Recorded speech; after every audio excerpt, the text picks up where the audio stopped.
गांव देश चैनल पर आपका स्वागत है।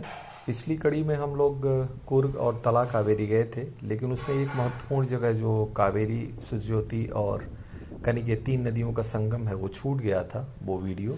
तो उस वीडियो को आज मैं इस कड़ी के शुरू करने से पहले उसे लगा रहा हूं और आपको दिखा रहा हूं। यहाँ पे उन तीन नदियों का संगम है। ये जो नदी आप देख रहे हैं बाईं तरफ से जो आ रही है, ये इसमें सुजयोति और कनिके दो नदियां आती हैं इधर से, और यहाँ पे जो सामने दिख रही हैं वो मिल के चली जाती हैं। ये पुल के नीचे से ये मिलान हो जाता है और इधर से दाहिने से जो आती है वो कावेरी है, जिधर अभी मैं दिखा रहा हूँ। ये कावेरी इधर से आती है। ये हम लोगों के साथी लोग थे, तो हम लोगों ने पहले इस कड़ी में, पिछली कड़ी में हम लोगों ने देखा था कावेरी नदी के उद्गम को। तो यहाँ पे दो और नदियाँ मिलती हैं और उसके बाद जो है ये संगम बनता है, और यहाँ से सुजयोति और कनिके का नाम खत्म हो जाता है और सिर्फ कावेरी का नाम बचा रह जाता है। फिलहाल आज का वीडियो हमारा ये श्रवण बेलगोला की सुबह है। आइए देखते हैं। सुबह के 6 बजे हैं और यहाँ पे जो दर्शनार्थी हैं भगवान बाहुबली के दर्शन के लिए इकट्ठा हैं, और अभी गेट पे ये लोग इंतजार कर रहे हैं। 6:30 बजे गेट खुलेगा और तब ये लोग जाएंगे, उनको जाने की इजाज़त मिलेगी। ऊपर कुल 700 से 800 सीढ़ियाँ हैं जिसको चढ़ के ऊपर पूरी यात्रा करनी है। तो ये कहा जाता है कि 300 बीसी पूर्व में, लगभग 298 बीसी में चंद्रगुप्त मौर्य यहाँ पे आए थे और उन्होंने अपने अंतिम दिनों को यहाँ पे जिया था इस पहाड़ पे। और उसके बाद जो जैन धर्म के एक तीर्थंकर रहे हैं ऋषभदेव, उनके बेटे बाहुबली, उनकी जो प्रतिमा है यहाँ पे 58 फीट ऊंची है। और ये कहा जाता है कि जो चामुंडराय एक राजा थे जो यहाँ पे उस समय शासन था 981 एडी में, उन्होंने इसको बनवाया था। मतलब 1000 साल पुरानी वो प्रतिमा, सिंगल एक पत्थर की प्रतिमा है। इस पूरे रीजन में सबसे ऊंची मानी जाती है, जो सिंगल रॉक से बनी है। और उसको देखने के लिए जैन धर्म के अनुयायी लोग ज़्यादातर यहाँ पे आते हैं। जाहिर सी बात है कुछ और धर्मों के लोग भी, पर चूंकि जैन धर्म से रिलेटेड ये तीर्थ स्थल है इसलिए उनकी संख्या नेचुरली ज़्यादा होती है। चूंकि जैन धर्मावलंबी कम है आपके देश में, हमारे देश में, तो इसलिए भीड़ भाड़ भी बहुत कम रहती है यहाँ पे। अभी सुबह का समय है और काफ़ी चहल पहल भी अभी कम है। थोड़ा मंदिर के आसपास जो इस हिस्से में जहाँ पे लोग अब इंतज़ार कर रहे हैं मंदिर के गेट के खुलने का, 6:30 बजने का, वहीं कुछ लोग हैं। और कल हम लोग रात में आए थे जब करीब 10:30 बजे, तो कोई भी होटल खुला नहीं था और बहुत मुश्किल से ये एक होटल रघु यहीं पे सामने है, वहीं मिला हम लोगों को। अगर आप कभी आएँ तो अच्छा है, यहाँ पे श्रवण बेलगोला में रुका जा सकता है। ये मंदिर है और इसका गेट, और इसके जस्ट अपोजिट ये रघु होटल है। और भी इसके पीछे कई एक होटल हैं जहाँ पे आप रुक सकते हैं। तो ये एक पहाड़ जो मैं बता रहा था कि एक पीछे जो बाहुबली की जिस पे प्रतिमा है वो है, और एक इधर भी, इसमें जो जैन धर्म के अब बहुत सारे और तीर्थंकर हैं उनकी मूर्तियाँ लगी हुई हैं। और ये सब माना जाता है कि लगभग 1000 साल पुरानी है। श्रवण बेलगोला को जैन धर्मावलंबी बहुत पवित्र निगाह से देखते हैं। आप इस चीज़ को समझिए कि सबसे बड़ा भारत का एक शासक, सबसे बड़े शासकों में से एक कहिए, जो चंद्रगुप्त मौर्य हुए, उन्होंने जैन धर्म अपनाया और उन्हीं की परंपरा में जब अशोक आए तो वो बौद्ध धर्मावलंबी हुए अशोक। और अशोक ने ही यहाँ पे उनकी कुछ चीज़ें बनवाई थी, और कहते हैं कि प्राकृत में उसमें कुछ चीज़ें लिखी भी हुई हैं। अभी हम लोग चलेंगे ऊपर तो थोड़ा डिटेल और पता चलेगा। यहाँ से जो जानकारी अभी मिली है और थोड़ी इंटरनेट से, वो मैं आपको अभी बता रहा हूँ। तो ये शहर है, इसके केंद्र में एक पॉन्ड है, तालाब है। ये तालाब के हम लोग, ये दीवार है उस तालाब की, और उस तालाब के एक तरफ दूसरी पहाड़ी है ये, और एक दूसरी तरफ ये पहाड़ी है और इसी पे भगवान बाहुबली की वो जो मोनोलिथिक मूर्ति है वो है यहाँ पे। देखिए सुबह अब 6:30 का समय लगभग हो रहा है, गेट खुलने की स्थिति में है। लोग यहाँ पे जो दर्शनार्थी हैं, महिलाएं हैं, पुरुष हैं, मेरे ख्याल से कोई टूर होगा कंडक्टेड, जो आए होंगे लोग 50-100 लोग हैं, वो अब गेट पे खड़े हो रहे हैं और वो अंदर जा रहे हैं। यहाँ पे जूता पहन के नहीं जा सकते, तो जाहिर सी बात है दिन में थोड़ा दिक्कत होगी। हम लोग भी इसीलिए जल्दी आ गए कि यहाँ पे नहीं तो दिन में धूप होगी तो पैर जलने लगेगा। नंगे पाँव ही जाना होता है ऊपर। सीढ़ियाँ बनी हुई हैं, हालांकि बहुत स्लांटिंग है, वो बहुत तीखा झुकाव है उनका, तो थोड़ा संभल के भी जाना होता है। पिछले साल हम लोग आए थे यहाँ पे और उस जगह को हम लोगों ने देखा था। तो थोड़ी देर में पार्टी अभी तैयार हम लोगों की नहीं हुई है, वो तैयार होके आती है तो ऊपर चलते हैं और फिर बहुत सारे और जो जानकारियां हैं एक नज़र अंदर भी चल के डाल लेते हैं अभी फ़िलहाल, चूँकि ये लोग आए नहीं हैं भाई साथ के लोग, तो अंदर चल के डाल लेते हैं कि क्या इसका तरीका है, कैसे जाना है। जूता जाएगा, शायद जूता नहीं जाएगा मेरे ख्याल से, और नंगे पाँव ही जाना होता है। तो देख लेते हैं टिकट वगैरह की क्या व्यवस्था है और बाकी सब चीज़ों की कैसी व्यवस्था है, और तब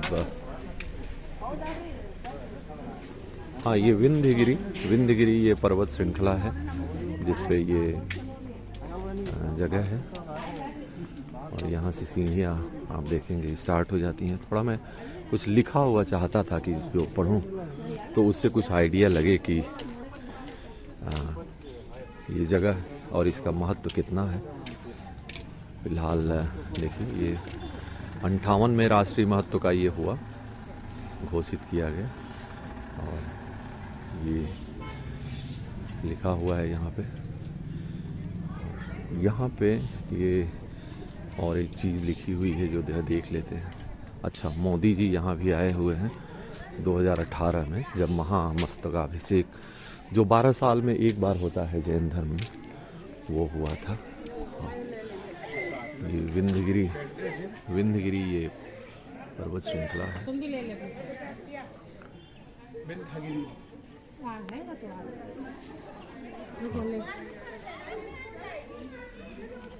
विंध्यगिरी मतलब बड़ा पहाड़ कहते हैं।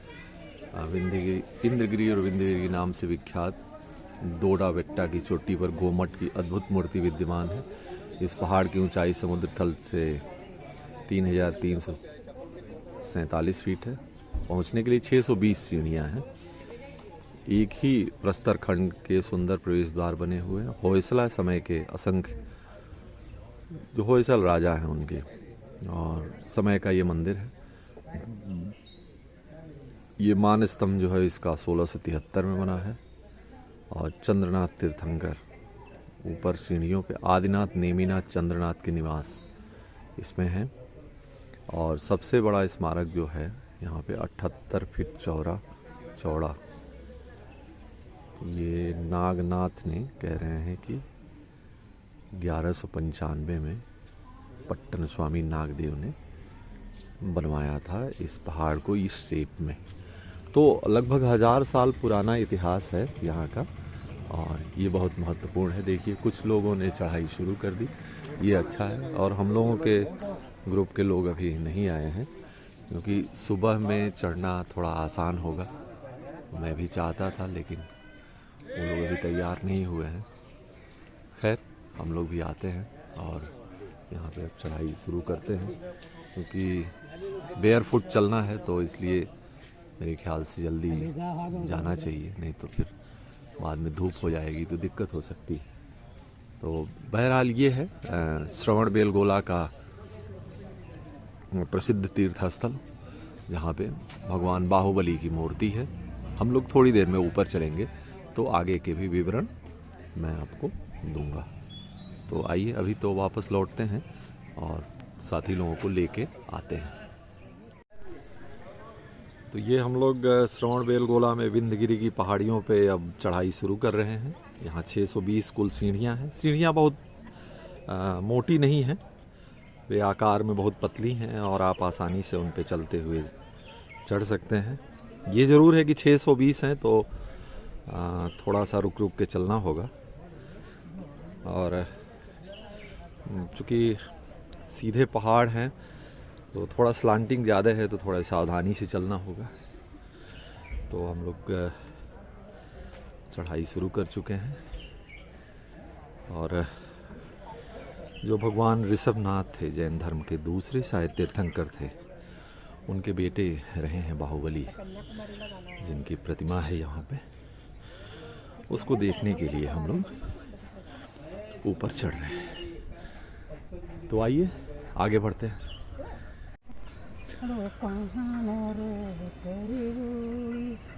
हम लोग करीब 200 सीढ़ियाँ चढ़े हैं अभी, और अभी और सीढ़ियाँ बाकी हैं काफ़ी बड़ी संख्या में। फिलहाल वहाँ से ये दृश्य, तमाम लोग, महिलाएं, पुरुष, उम्र दराज भी लोग सुबह सुबह चढ़ाई कर रहे हैं। अच्छा है, हौसला है, वो बना रहे हैं। ये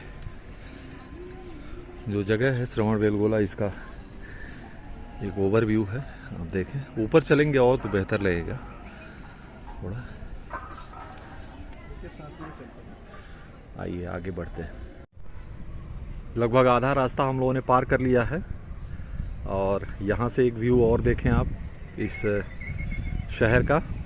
श्रवणबेलगोला जो छोटा सा कस्बा है, कस्बाई शहर इसे आप कहें, उसको आप देखें। ये बीच में पॉन्ड है, और उसके उधर जो है वो एक दूसरी पर्वत श्रृंखला है जिस पे भी बहुत सारे तीर्थंकरों की प्रतिमाएं हैं, मूर्तियां हैं।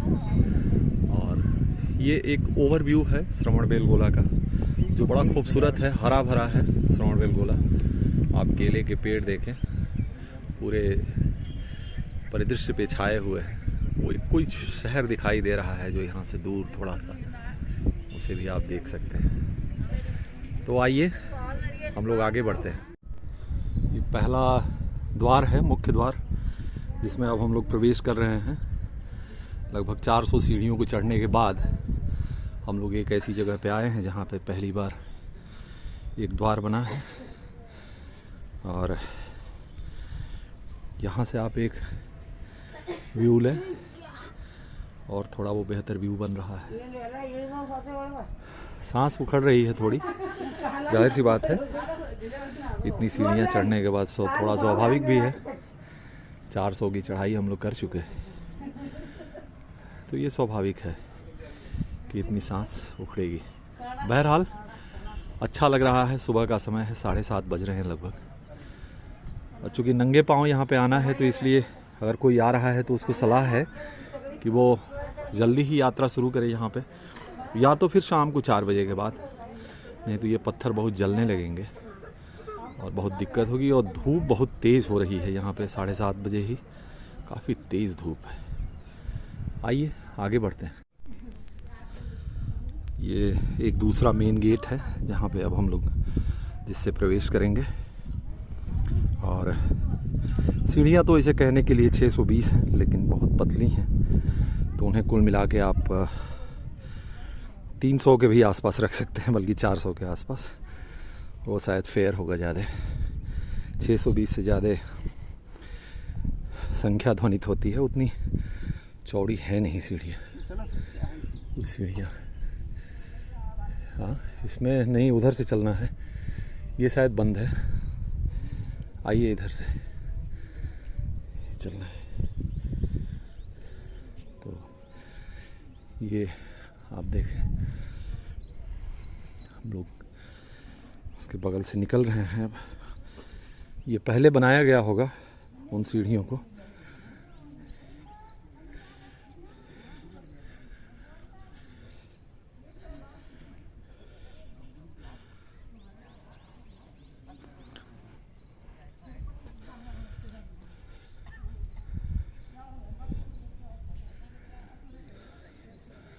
उसका एक ओवरव्यू श्रवणबेलगोला का।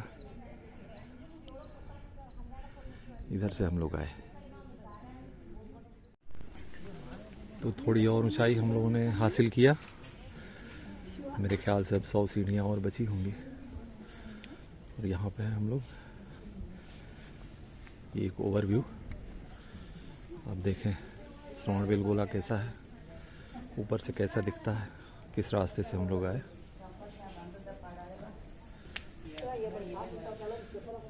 सुबह का समय है तो थोड़ा चढ़ना आसान है, ये दिन रहता तो कठिनाई होती ज़्यादा। बहरहाल हम लोग लगभग किनारे पे पहुंच गए हैं, टॉप पे के हैं। आइए इसमें अंदर हम लोग प्रवेश करते हैं।